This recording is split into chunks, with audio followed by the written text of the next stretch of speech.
with nearly 1,600 new cases. If you look at the numbers, 50% of the cases we have no idea where it's coming from. So it's not from a close contact, it's not from work that they can figure out. Peel leads all regions with nearly 500 cases as increased restrictions begin rolling out across the province. I know you might think it's just a casual visit to one of your friends' homes, to one of your relatives' homes, but that casual visit could mean someone falls sick to COVID-19. This weekend marks Diwali and Bandi Chor Divas celebrations, but officials are pleading for people to keep their gatherings to within their household circles. And a window wonderland in the Junction. A new art exhibit featured on neighborhood storefronts gives visitors a unique experience. This is CBC Saturday News.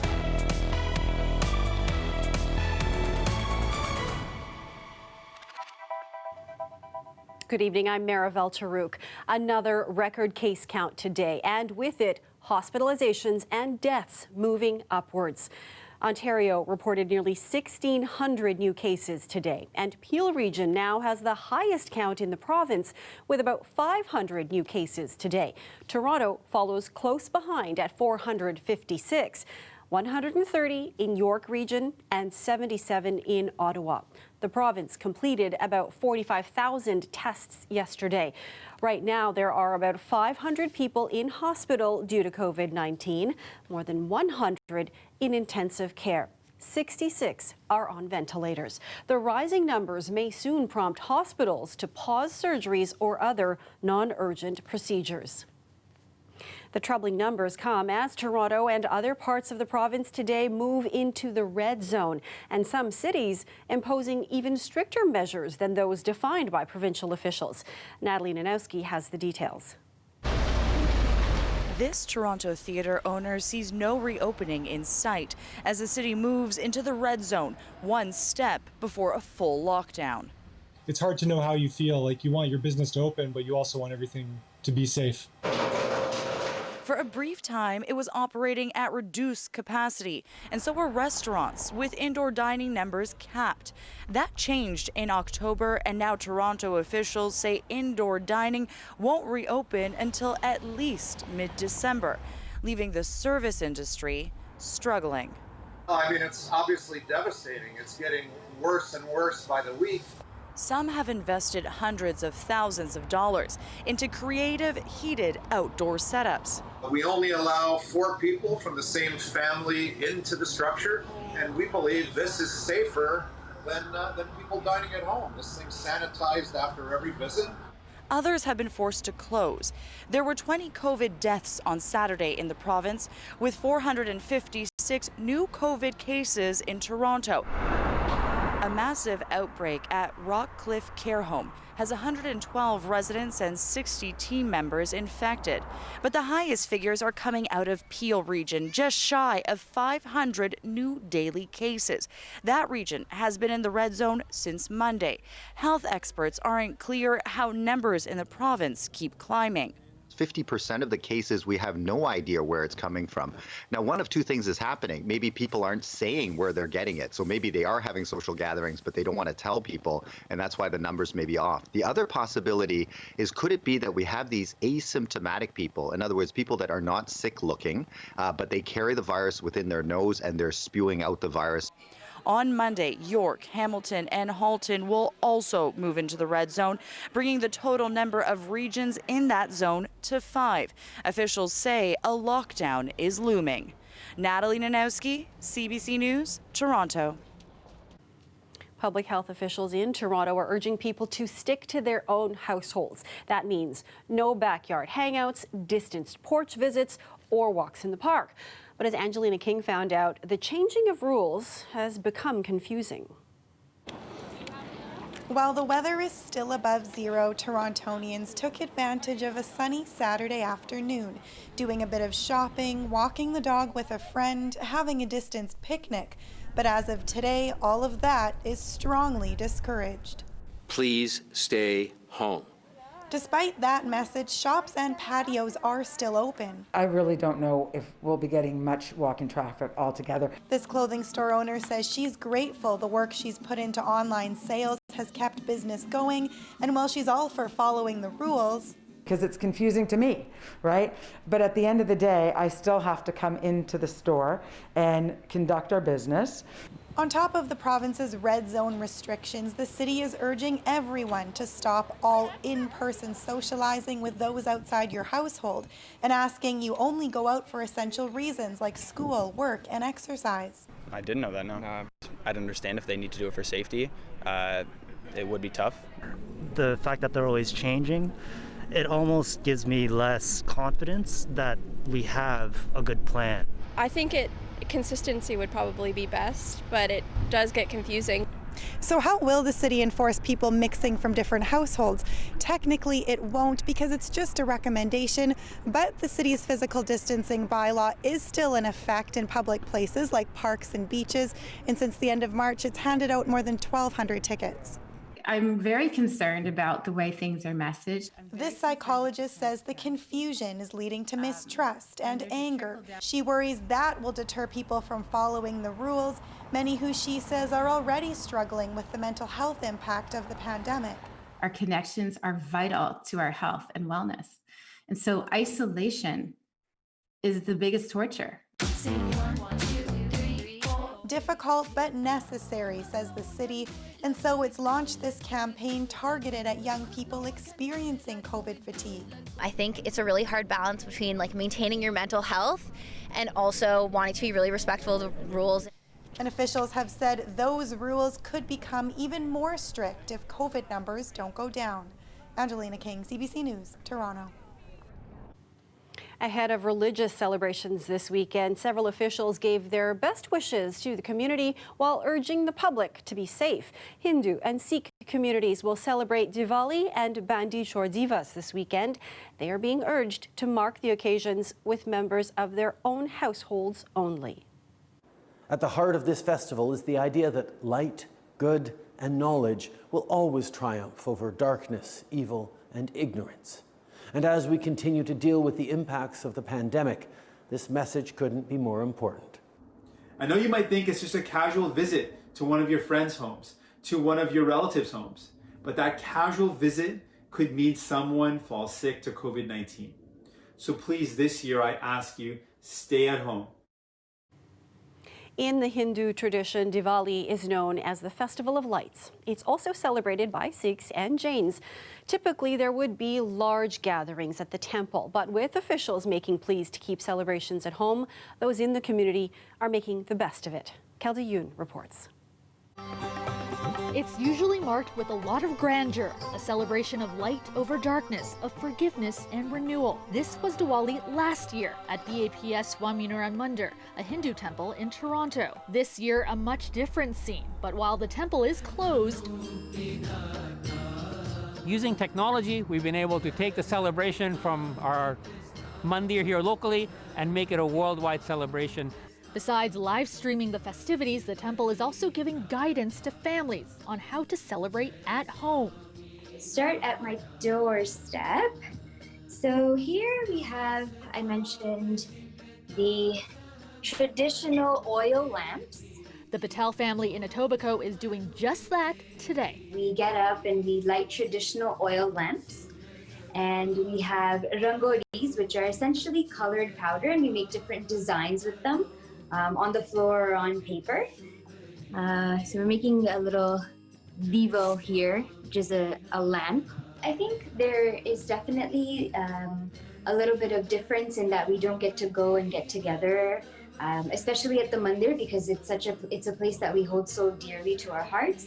But there definitely isn't a feeling of missing out, really, because everyone's brought that celebration to home. It feels like the mandir is at home. So here is our main home shrine. And this is where we've set everything up in terms of the main festivities. It's like the center point of the house. Mother and my grandmother, and they usually are the ones that are kind of preparing from a couple of weeks in advance. The family will pray together again this evening. Earlier this morning, they joined other families in live streaming the festivities from the temple. Each and every activity is done in the temple. We are going to see by virtually, and we are attending all of them. So we are really feeling happy.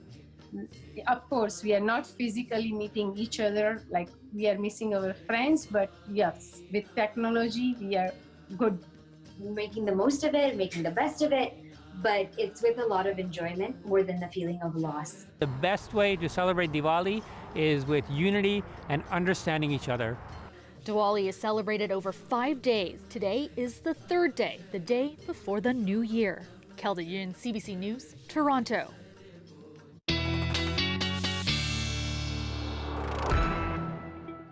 Sending along our best Diwali wishes out there this weekend too. Christina, beautiful fall day, a little crisp.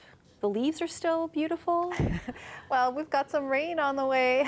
Okay, so it was nice while we had it. All right, so let's get into those details.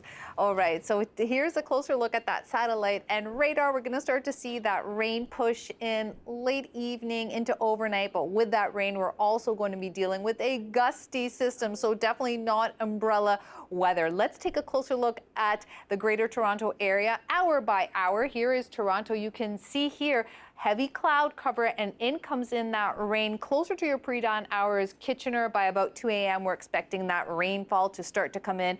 And let's take a closer look here at that cold front. So in pushes in that cold front Saturday overnight into your pre-dawn, and by the way, it's going to continue well into your Sunday.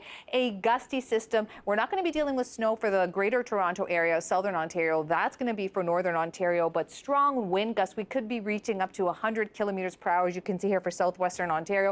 And that also includes Toronto. Rainfall accumulation here between Toronto and Hamilton. We're looking at about 15 to 25 millimeters for your Sunday. So you're going to wake up to a rainy Sunday morning. Temperature-wise, a little bit of a warm surge for your Sunday. Toronto at 11 degrees, Southwestern Ontario, Windsor at 12 degrees. And then I'll have more details for you coming up in your long-range forecast. Okay, we'll see you in a few minutes. Thanks, Christina. Okay, thank you. Police are investigating 2 suspicious deaths overnight. The first happened in Uxbridge. Durham Regional Police say they were called to a home in Leaksdale just before 1 a.m. They say the husband of a 63-year-old woman arrived home to find his wife without vital signs. He called 911 and performed CPR, but first responders pronounced the woman dead. The coroner was not able to determine cause of death. Police are continuing to investigate. And York Regional Police are looking for witnesses after a suspicious death in Richmond Hill. Police found a 65-year-old woman dead inside a home near Bathurst and Major Mackenzie just after 7:30 a.m. The coroner deemed the death suspicious. Police are asking anyone with information to come forward. And your police have also released a photo of a suspect vehicle wanted in a fatal shooting investigation. It happened yesterday just after 6 p.m. near Bathurst and Major Mackenzie. One man was found with gunshot wounds and later died. Police say they're looking for a 4-door black Acura, a 2004 to 2008 model. They say it was dusty and the tires appeared to have low pressure. Dozens of food-insecure families received food hampers today, thanks to Canadian charities Global Medic and Hand Up Toronto. I think it's really important to give back, and like I said, in the middle of a pandemic, there's no better time to do it. It's oftentimes people fall between the cracks during times like these, so it's really important we kind of come together as a community and help one another. The organizations say they're seeing a huge increase in food-insecure families in the GTA. Their Feed the Six program identifies vulnerable groups and provides them with monthly hampers filled with nutritious food. Drivers deliver the supplies right to their door. The groups have already given out more than 10,000 hampers. Well, residents in Sudbury got to enjoy the movies this weekend, at a distance, of course.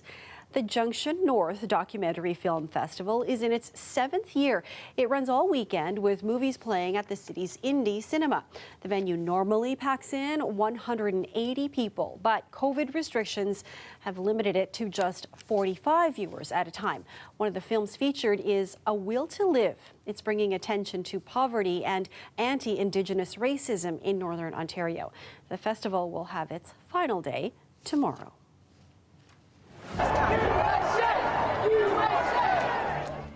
Coming up, thousands of Trump supporters marched to the Supreme Court in Washington, backing the U.S. president's unsubstantiated claims of voter fraud.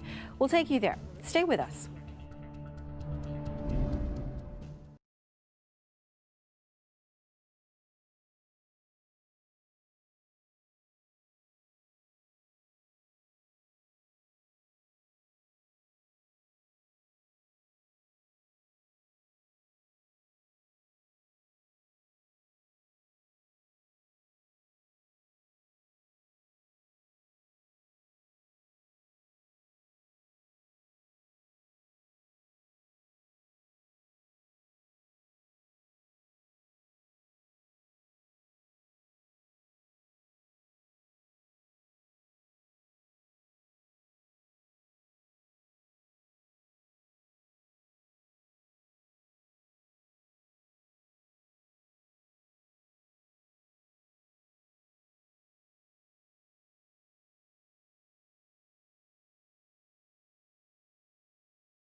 RCMP in Nova Scotia have laid 2 assault charges against a 74-year-old in connection with the province's ongoing lobster dispute.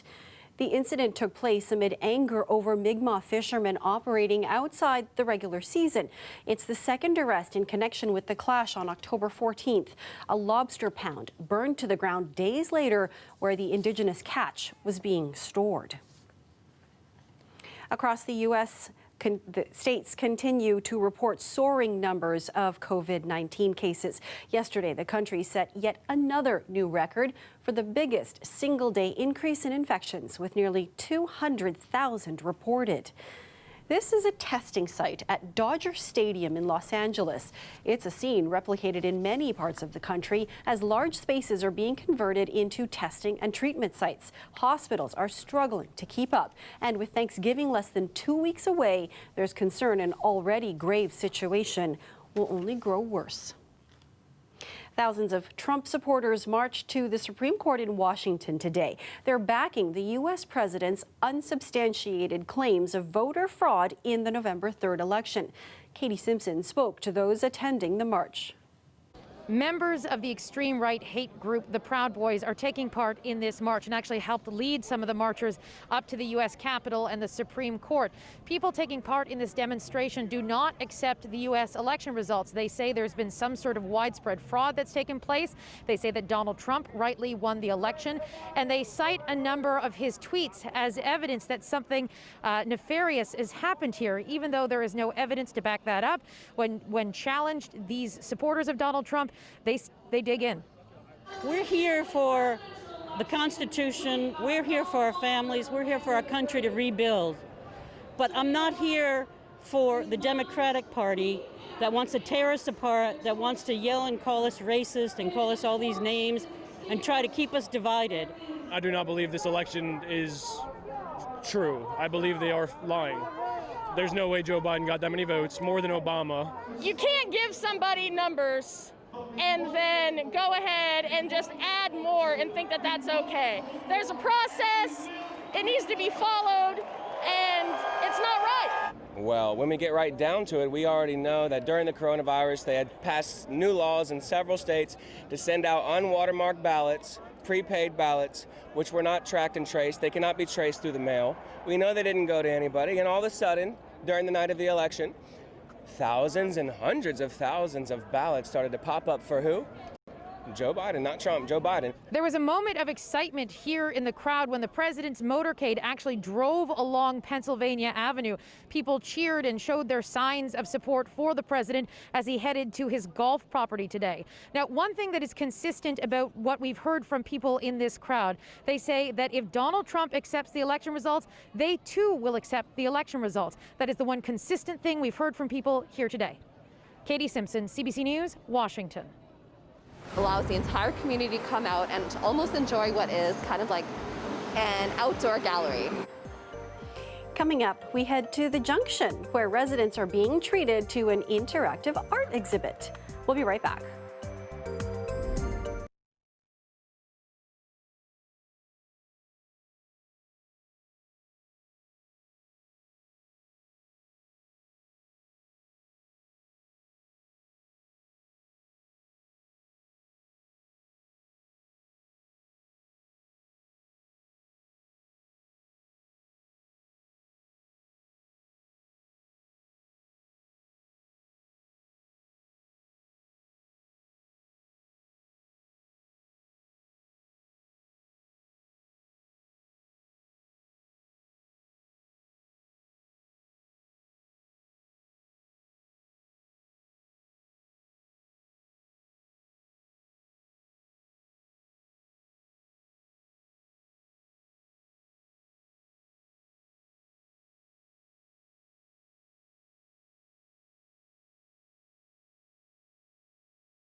The Junction neighborhood is getting an early start to the holiday season. A group of local artists is transforming 10 storefronts along Dundas Street West into a winter-inspired outdoor gallery. And the exhibition is using augmented reality to bring that artwork to life.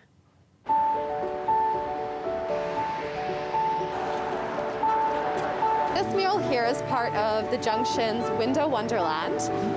It's a fantastic initiative that is so COVID safe and it's family friendly, so it allows the entire community to come out and almost enjoy what is kind of like an outdoor gallery. What I've painted over here is I love the kind of magical feel of the holidays. So for me, I just wanted to add to that sense of enchantment. You're going to hold your phone up to it and it's going to come to life. So essentially you're going to see multiple parts in this mural move. So notably or namely, you'll see the owl actually fly back behind the castle. You'll see the train go up the mountains and you'll see some twinkling stars. Window Wonderland is the first art exhibition of its kind in Toronto. We're very excited to be having it. You probably know the Junction is a very art-centric neighborhood. We had to think a little bit outside of the box and came up with this idea that has already been underway in the city of Calgary. We've got 10 windows that have been painted by 10 artists in partnership with 10 animators. And you download the Ogle app, which is a free app. Point your phone at the art and it comes to life in animation and music. That's so cool. I'm going to go check that out, Christina. I'm with you, Maribel. I was thinking the same thing. Right?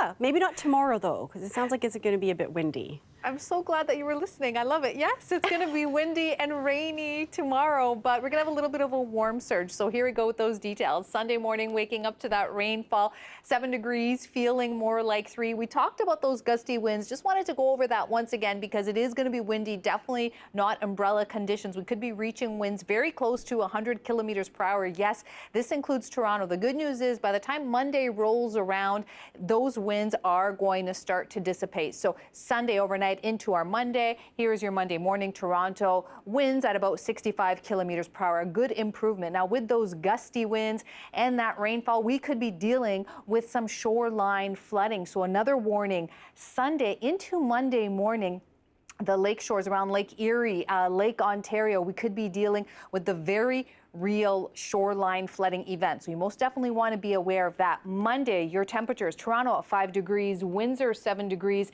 So you're seeing here by Monday, things are starting to clear up, but with that clear up comes that cool down. Let's take a look at our next 7 days for Toronto.